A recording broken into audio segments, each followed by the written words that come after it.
The topics I'm going to talk about in this short video will be my professional area of expertise and background.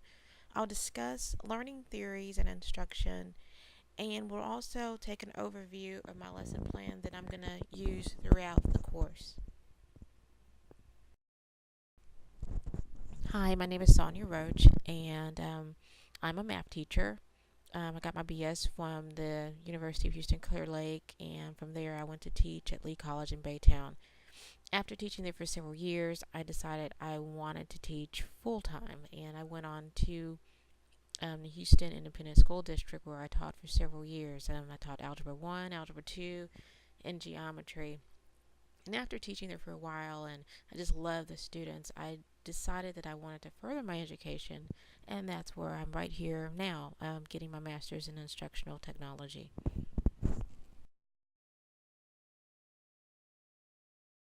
One of the most popular learning theories is behaviorism, and when you think about that, you think about Watson and you think about B.F. Skinner.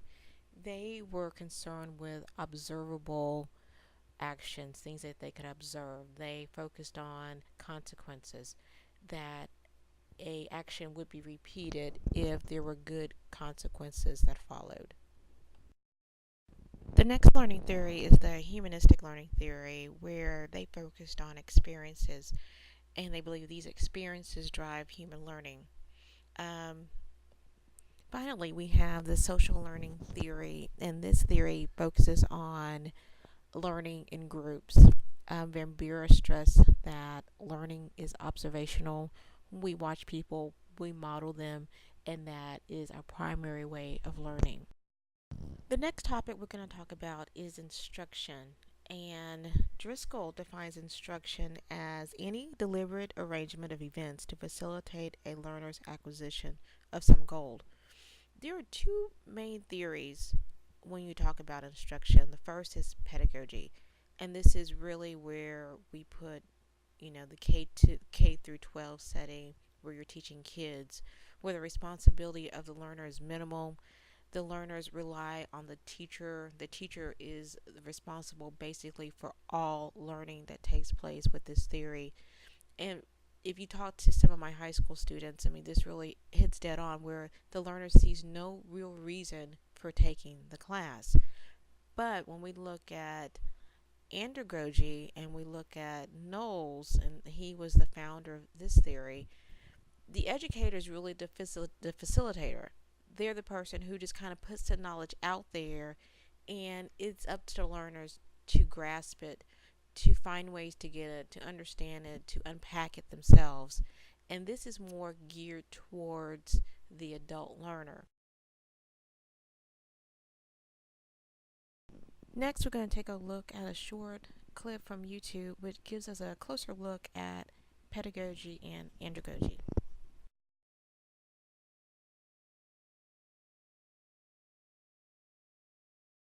Okay, I can't talk about all this without giving examples, and I thought, well, I got to just put myself right up there because these are lessons that I learned. So that's my dorky faculty picture back when I was teaching that I dug out, that was on a web page for how long, and now here I am using it in presentations. So I don't know, but hey, you can't say your thing if you don't use yourself as an example, right?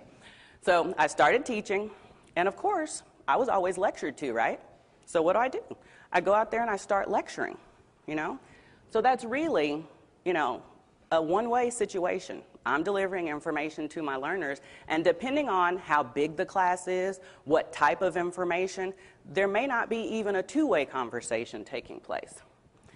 Well, then you learn a little bit and you realize, wow, this really should be a two-way conversation if I want them to be building knowledge and really going up the taxonomy. And there's also value in them talking with one another and me not even being involved in the correspondence, but them actually working together to make sure that they understand and that they're actually mastering the material. Well, then you get into pedagogy and andragogy and what that really means, and the fact that in that classroom you have people that are quite capable, and then you have people who may even be in a situation where they need remediation before they can go where you need to take them. How do you meet the needs of all of those learners and make sure they all leave with what they need. The only way to really do that is to introduce andragogy into your instructional model. So you take this online, and you have an environment now that allows you to take your overviews and your summaries, your key terms, your lectures, your examples, any type of practice exercises or practice exams even, quizzes, assignments, and you build those in an environment that allows them to control how they learn the lower level material. The memorization, the comprehension material, the things that they need to be able to press replay on until they get it, or that they need to see in a visual manner. So you have this over here that's maybe just straight text. And you have some people, man, you just give me that material, some highlighters, and I'm just going to be all over it, and that's how I'm going to put that in there. You have other people who, man, I really want to see a visual. I need you to take that and make it visual for me and help me to understand that. You take all that and you build an environment that gives them control over how they interact with these components. And then once you've done that, and they feel like they can master that material the way they need to, according to their learning style, according to their cognitive style, according to their level of dependence or independence as a learner, and now you've empowered them to be able to do what they need to do, but you haven't really given up control. And see, control is a huge issue with this. As faculty, we want to make sure that we have a certain amount of control, because that's how we control the quality of the experience, right? But I'm in control because I developed every one of these pieces. I have put every single bit of this information together, or worked with a team to do it, maybe in my Center for Scholarship in Teaching and Learning or our instructional technology group. So behind each one of these items, they're tapping into me as a SME. They're tapping into me as an educator. They're simply able to do it from the learner perspective, based on who they are and what they need. And once I give each one of them that opportunity, then I'm in a position where now in our class discussions, our group projects, and our presentations, we've gone to an entirely new level, because everyone was able to master what they needed to contribute effectively to the higher level things in the course. This is one of those things that it seems really basic, but it's extremely powerful, and it's not giving control to the learner in the negative sense, but in the positive sense, because what you're doing is saying, I'm going to give you my expertise packaged this way with these options so that you can tap into it as often as you need to, in the way that you need to, in private. That's another thing. We don't talk about the fact that the people who are on the remediation end of the spectrum, they really don't want everybody in the class knowing that. If all they do in an online course is go to discussion boards and, we're basically putting them in a situation where they can't even interact with the material the way they might need to in order to get past their deficiencies. So if we do this, we generally can raise the overall quality of the learning experience, and the interaction for everyone goes to a different level, because now they've got 24/7 access to this online. They can't have access to me 24/7. That's not humanly possible.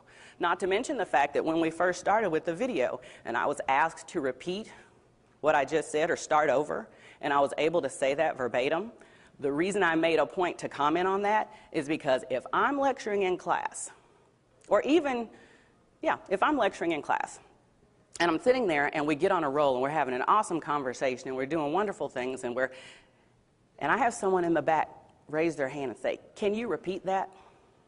Oh my God, no, I cannot repeat that.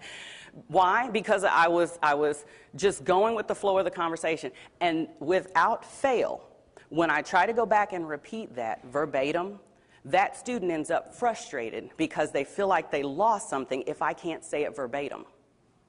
But You allow me to put my lectures online, whether it's a PowerPoint with voiceovers, whether you use videos, however you do it, and allow that learner to press play, repeat, rewind as often as they need to. You've now given them the power at the end of their fingers to watch it until they get it, to interact with the activities, to go to the examples, to say, you know what, maybe some people only needed one example, I need 3. And now you've got a library of experiences that are growing as you continue to teach the course. It honestly, from the faculty perspective, takes that faculty member out of the trenches and really puts a spotlight on who they are as a subject matter expert and allows them to do phenomenal things and give the power to the learner in the ways that they need it so that everybody benefits from. The final topic I'm going to talk about today is my lesson plan template, and this template is geared towards an Algebra 2 class, 11th grade, and the title of this lesson plan is Solving Linear Equations. For this lesson plan template, I'm going to focus on the 2 instructional theories, both pedagogy and andragogy, because my students in the 11th grade at this point are capable of taking charge of their own learning situation. The final part of the lesson plan template that we're going to discuss today is the student population. The population of the students will be both male and female 11th grade honors AP students. This concludes my Unit 1 introductory assignment.